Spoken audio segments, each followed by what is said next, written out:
For over 50 years, Paul McCartney carried the weight of being blamed for destroying the greatest band in history. Fans pointed fingers. The media crucified him. Even his own bandmates questioned his motives. But in 2021, everything changed when McCartney finally broke his silence and dropped a truth bomb that nobody saw coming. The man who supposedly tore apart the Beatles wasn't the villain after all. In fact, he wasn't even the one who wanted to leave. The story we've all been told is simple. April 1970, Paul McCartney announces he's done with the Beatles. The press goes wild. Fans are devastated. The band is finished. Case closed, right? Wrong. What actually happened behind closed doors was completely different from what the world believed for half a century. McCartney sat down for an interview and finally said what he'd been holding back since 1969. John Lennon walked into a room, looked at the other three Beatles, and calmly announced he was quitting. Not Paul, John. The guy who started the band was the same guy who ended it. But here's where it gets twisted. That conversation happened 7 months before Paul's infamous press release. 7 whole months of keeping a secret that was tearing him apart inside. McCartney described the moment as being hit by a freight train. One second, they're the biggest band on the planet. The next second, John's telling them it's over, comparing it to a divorce, and walking away like it's just another Tuesday. The remaining 3 Beatles were left standing there, trying to process what just happened while knowing they couldn't tell a soul. The business side of things made the situation even messier.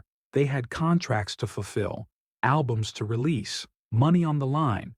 So they all agreed to keep John's decision under wraps. They'd finish their obligations, smile for the cameras, and pretend everything was fine. McCartney became the last man standing, trying to hold together something that was already broken. He later described it as one of the most difficult periods of his entire life, watching his dream crumble while having to act like nothing was wrong. What makes this revelation so powerful is how it flips the entire narrative upside down. Paul wasn't the egomaniac who destroyed the Beatles for a solo career. He was the guy desperately trying to save what was left. He believed they could keep making incredible music together. He thought there was still hope. But John had already made up his mind, and when John Lennon decided something, there was no changing it. The truth had been locked away in Apple Corps vaults for decades, and now it was finally coming to light. But that's just the beginning of this story. The press release that changed everything came out on April 10, 1970. Paul McCartney, through a self-interview promoting his first solo album, announced he was leaving the Beatles. Newspapers around the world ran with the story immediately. Headlines screamed about the breakup. Fans were heartbroken. Radio stations played Beatles songs on repeat like a funeral procession. And just like that, Paul McCartney became the man who destroyed the world's favorite band. The timing couldn't have been worse. McCartney's solo album was dropping, and he used the announcement as promotion, which made him look even more calculated and selfish. The other 3 Beatles were furious. John felt betrayed that Paul went public first. George was angry that Paul broke the agreement to keep quiet. Ringo felt caught in the middle of something he never wanted to be part of. The backlash was immediate and brutal. What the public didn't know was the context behind that decision. Paul had been carrying this secret for months, watching John pursue his new life with Yoko while pretending the Beatles still had a future. He'd been fighting to keep the band together against impossible odds. He'd been outvoted on major business decisions that he knew were mistakes. And he'd been painted as the controlling one, the bossy one, the one trying to run everything when really he was just trying to salvage what was left. The press release itself was brief but devastating. McCartney answered his own questions about future plans with the Beatles, making it clear he had no intention of recording with them again. He mentioned personal differences and business differences. He said he didn't know if the split was temporary or permanent, and just like that, he confirmed what millions of fans had feared. The Beatles were done. But the backlash went beyond just anger from fans and bandmates. Music critics tore into him. Other musicians questioned his loyalty. The narrative became simple and damaging. Paul McCartney's ego destroyed the Beatles. He wanted to be the star. He couldn't handle sharing the spotlight anymore. He valued his solo career more than the greatest collaboration in music history. None of this was true, but truth doesn't matter when the story is already written. Years later, McCartney would reflect on this moment with visible pain. He described feeling like he had no choice. The band was already dead, killed by John's decision 7 months earlier. They were just pretending at that point, going through the motions while business disputes tore them further apart. Paul's announcement didn't break up the Beatles. It just made official what had already happened in private. But by going public first, he became the villain in a story where he was actually trying to be the hero. The world needed someone to blame, and Paul McCartney's name was at the top of the press release, so he became the target. What nobody understood was that he'd been left to pick up the pieces of something he never wanted to end. 7 months before the world learned about the breakup, John Lennon walked into a room and casually destroyed the Beatles. It was September 1969, and the band had just finished recording Abbey Road, arguably their greatest album. They were on top of the world, creating masterpieces even while falling apart internally. And that's when John decided he was done. The moment itself was shockingly casual for something so monumental. According to Paul's account, John just announced he was leaving. No big emotional speech, no dramatic exit. Just a straightforward statement that he wanted out, comparing it to getting a divorce. For John, it was simple. He'd started the band so he could end it. He'd found a new life with Yoko, new artistic directions to explore, new causes to fight for. The Beatles felt like a cage to him, something from his past that he'd outgrown. Paul described the shock of that moment as indescribable. This was his band, his job, his entire life. Everything he'd built since he was a teenager was centered around the Beatles. The four of them had conquered the world together, changed music forever, become the biggest cultural phenomenon of their generation. And now, John was walking away like it meant nothing. McCartney later said he felt completely blindsided, even though the signs had been there for anyone paying attention. What made John's decision final was his mindset at the time. He'd spent years under the repressive control of his Aunt Mimi, who raised him after his mother's tragic passing. His entire childhood had been about following rules, meeting expectations, being proper. The Beatles themselves had become another form of control in his mind, another set of expectations he had to meet. Yoko represented freedom to him, a chance to break away from everything holding him back and become whoever he wanted to be. The other Beatles tried to process what was happening. George had his own frustrations with the band, feeling creatively stifled and ready for change himself. Ringo, always the peacekeeper, was caught between his bandmates once again. But Paul was devastated. He still believed in the Beatles. He thought they were making their best music. Abbey Road proved they could still create magic together. In his mind, there was no reason to quit when they were still capable of greatness. But John couldn't be argued with. When Lennon made up his mind about something, that was it. His decision was final, non-negotiable, done. The man who'd formed the Beatles in Liverpool, who'd written some of the greatest songs in history, who'd helped change the entire landscape of popular music, was walking away. And he wanted it kept secret for business reasons, which meant Paul, George, and Ringo had to pretend everything was fine while knowing their band was already dead. The lie would continue for 7 more months, eating away at Paul while John moved on to his new life. The divorce was final, even if the paperwork wasn't signed yet. For decades, Yoko Ono has been blamed for breaking up the Beatles. Fans called her every name imaginable. The media painted her as the woman who destroyed music's greatest partnership. Even casual observers who knew nothing else about the Beatles knew one thing: Yoko broke them up. But Paul McCartney's revelations tell a completely different story, one that's way more complicated than the simple narrative everyone accepted. John's relationship with Yoko wasn't the problem itself. It was a symptom of something bigger happening inside Lennon's head. He'd spent his entire childhood under Aunt Mimi's strict, repressive control after losing his mother in a tragic situation that haunted him forever. The Beatles had become another form of control, another set of expectations and responsibilities he felt trapped by. Yoko represented something John desperately needed: complete freedom to be himself without judgment or limitation. McCartney himself defended Yoko in his later interviews, making it clear that blaming her was missing the point entirely. John wanted a new life, and Yoko was part of that vision. He wanted to make avant-garde art, protest wars, challenge society's norms, push boundaries in ways the Beatles never could. The whole lying in bed for peace thing, the experimental music, the radical activism, that was John choosing a different path.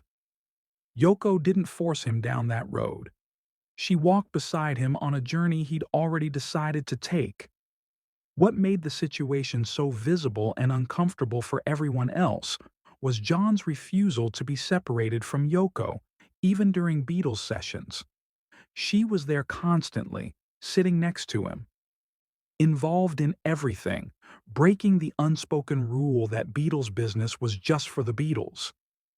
This created tension, not because Yoko was evil or manipulative, but because it made John's emotional distance from the band physically obvious. He wasn't fully present anymore. His mind was somewhere else. The other Beatles had their own complicated feelings about this. George understood wanting artistic freedom better than anyone, having felt creatively suppressed for years. Ringo tried to keep the peace and accept the new reality.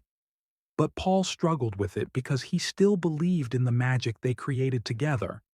He saw Yoko's constant presence as a symbol of John's departure, a physical reminder that his best friend and creative partner was already gone even when he was sitting right there in the studio. Looking back, Paul's take on the situation shows real maturity and understanding. He recognized that John needed to break free, needed to explore who he was beyond being a Beatle, needed to build a life with Yoko that was entirely his own. You couldn't argue with John when he set his mind on something.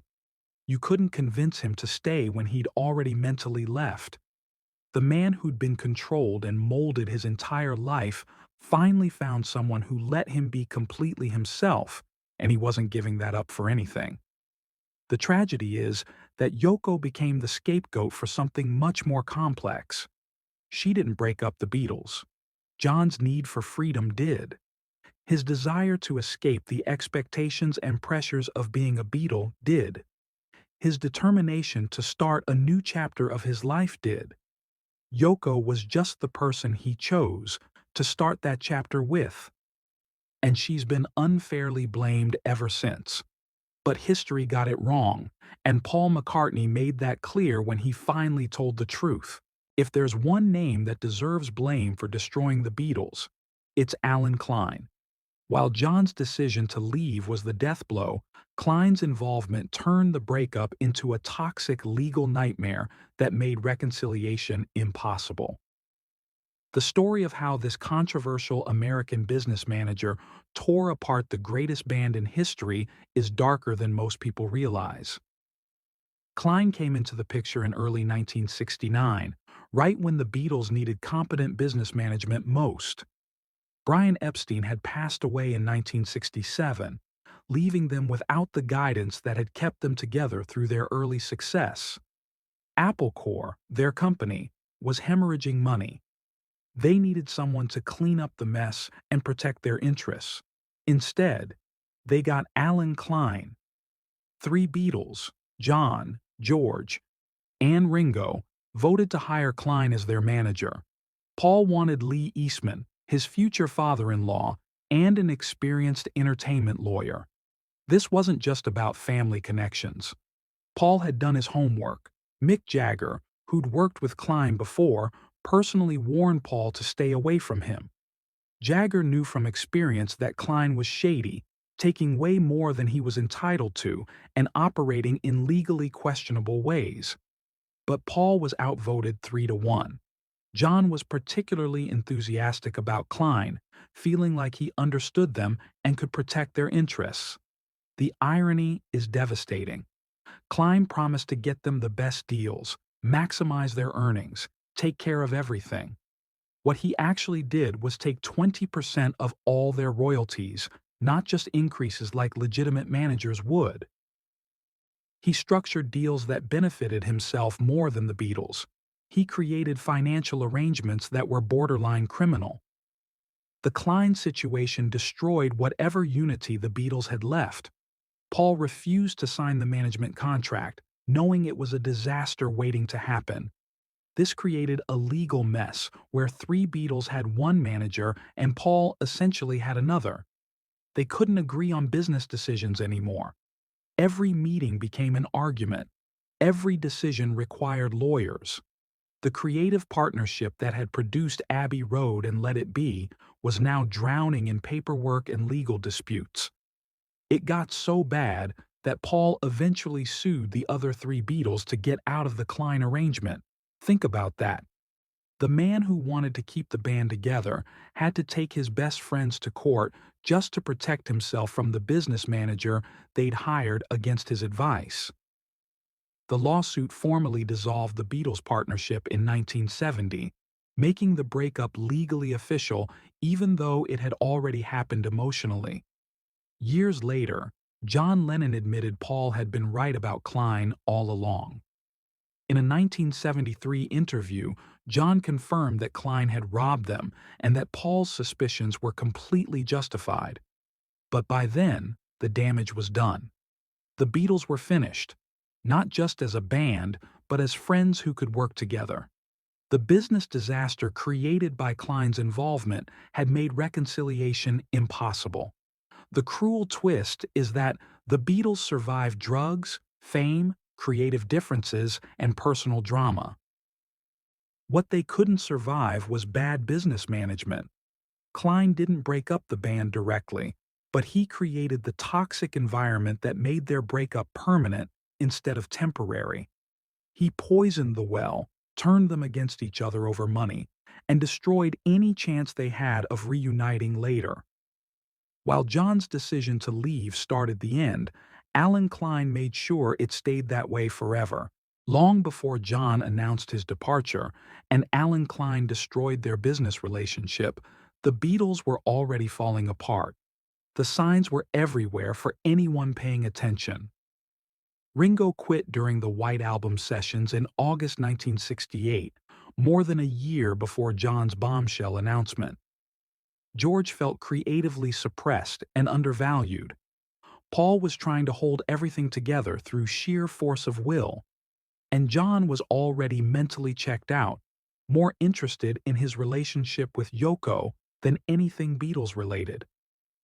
Ringo's departure during the White Album recordings was a massive warning sign that everyone ignored. The constant tension, the arguments, the feeling of being disconnected from the other three, it all became too much for him. He told John he was leaving because he felt unloved and out of it, assuming the other three were tight. John's response was shocking. He thought it was the other three who were close, leaving him on the outside. When Ringo told Paul the same thing, Paul thought it was everyone else who was close except him. Every single Beatle felt like an outsider in their own band. Think about how insane that is. The four most famous musicians on the planet who'd been through everything together all felt isolated and alone. Nobody was communicating. Everyone assumed everyone else was fine while they suffered in silence. Ringo ended up borrowing Peter Sellers' yacht and sailing to Sardinia for 2 weeks, where he wrote Octopus's Garden while trying to process what was happening. The other three convinced him to come back, but the problem wasn't solved, it was just postponed. George's situation was even more complicated. He'd grown into an incredible songwriter, creating masterpieces like While My Guitar Gently Weeps and Something, but he still felt like a junior member. Paul and John dominated the creative direction. George's songs were often treated as filler or afterthoughts. He had entire albums worth of material that never made it onto Beatles records because there wasn't room. All Things Must Pass, which became a triple album after the breakup, proved just how much talent was being held back. The Get Back sessions in January 1969, later shown in Peter Jackson's documentary, captured the dysfunction perfectly. Paul trying desperately to get the others engaged while they barely paid attention. John showing up late or not at all, clearly uninterested in the project. George quitting the band mid-session, walking out after casually saying he'd be leaving the Beatles now. The tension was so thick you could cut it with a knife, and it's all there on film for everyone to see. Apple Corps was another disaster in the making. The company was losing money at an alarming rate. They had no real business structure, just a bunch of rock stars trying to run a corporation without any experience. People were taking advantage of them left and right. Money was disappearing. Projects were failing. The whole enterprise was a mess, adding financial stress on top of all their creative and personal problems. Even their greatest work from this period couldn't hide the cracks. Abbey Road is a masterpiece, showing what they could still achieve when they focused. But making it was painful. Let It Be was even worse. So problematic that they shelved it and recorded Abbey Road afterward.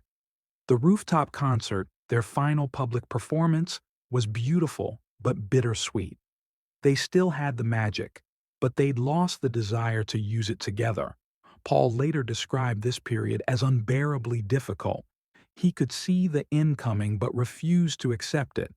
He kept pushing, kept trying to make it work, kept believing they could recapture what they'd lost.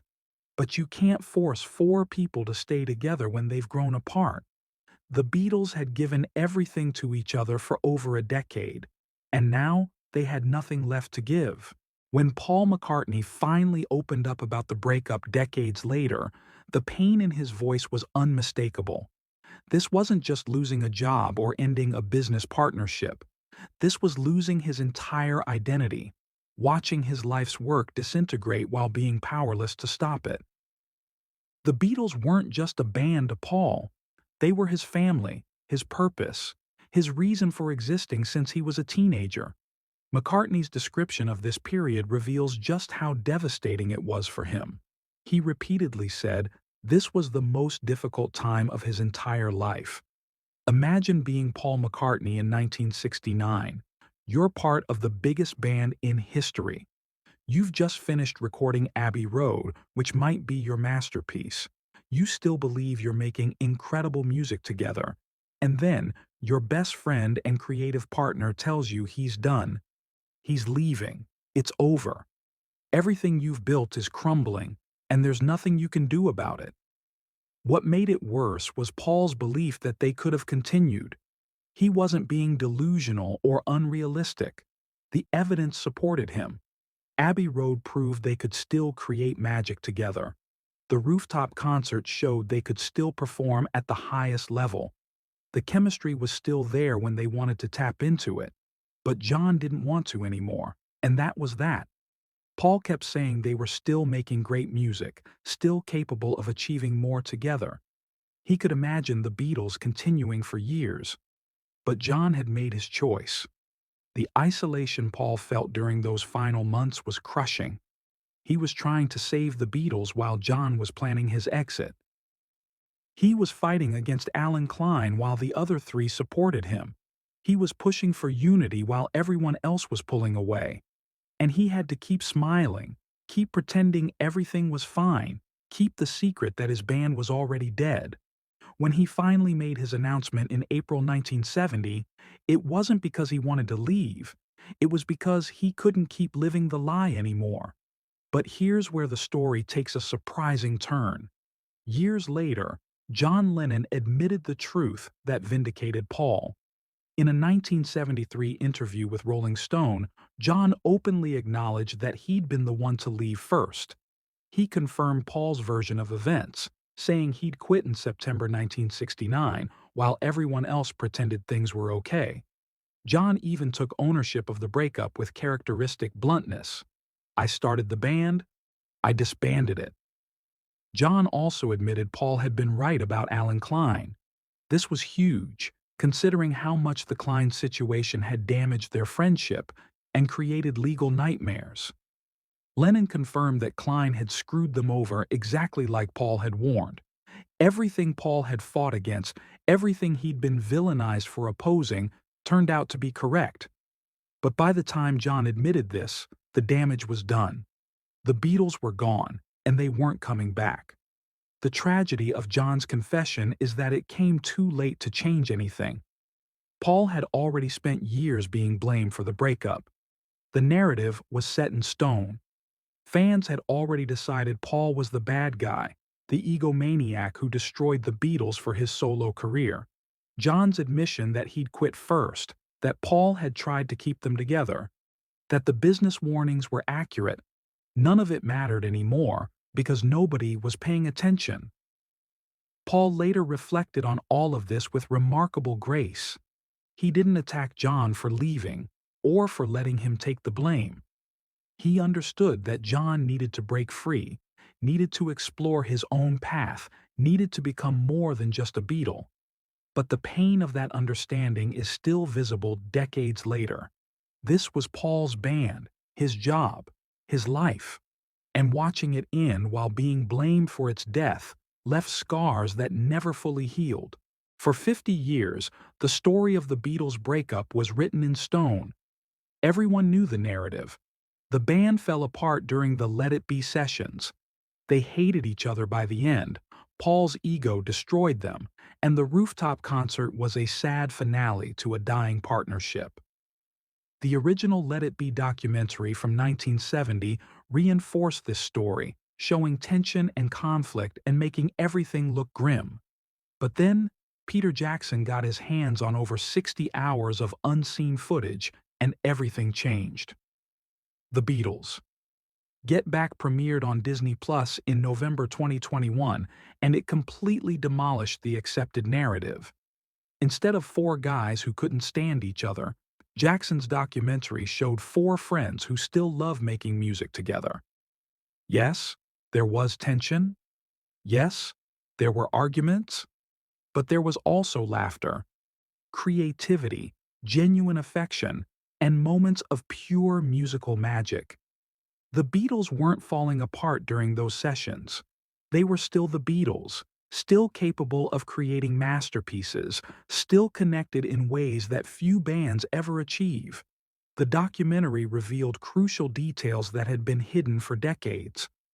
Paul wasn't the controlling dictator everyone thought he was. He was desperately trying to keep everyone engaged while they drifted apart. John wasn't completely checked out. He had moments of brilliance and leadership when he focused. George wasn't just the quiet one suffering in silence. He stood up for himself, quit when he'd had enough, and came back on his own terms. Ringo wasn't just along for the ride. He was the glue holding them together emotionally, the one who could still make them laugh and remember why they loved each other.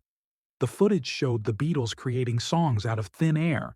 You watch Paul come up with Get Back during a casual jam session, just messing around with chords until something clicked. You see them workshopping Let It Be and The Long and Winding Road, turning rough ideas into timeless classics. You witness the moment they decided to add Billy Preston on keyboards, instantly elevating their sound. These weren't tortured artists suffering through their final days together. These were musicians at the peak of their powers, still finding joy in the creative process.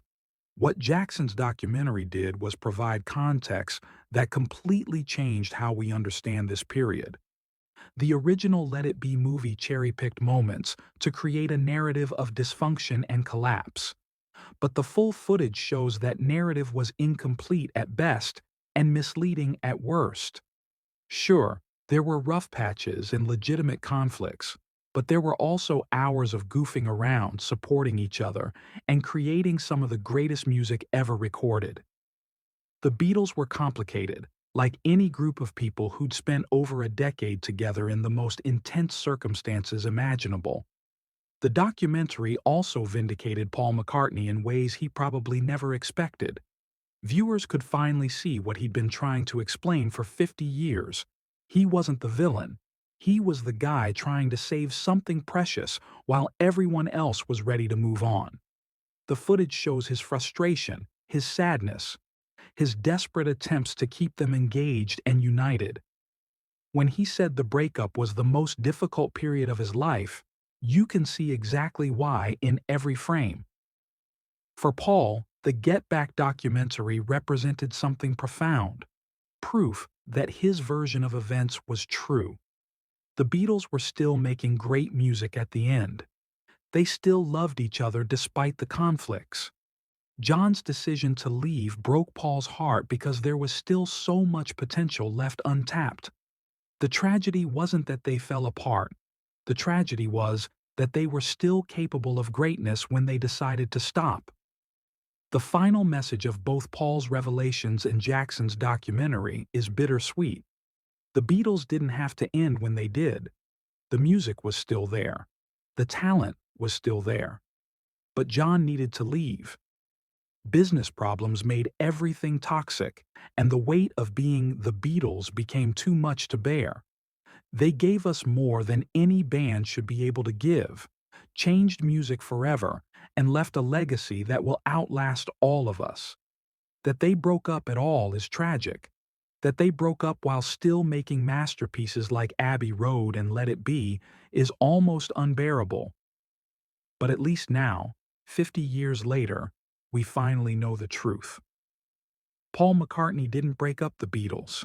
He tried to save them until the very end, and he's been carrying that burden ever since.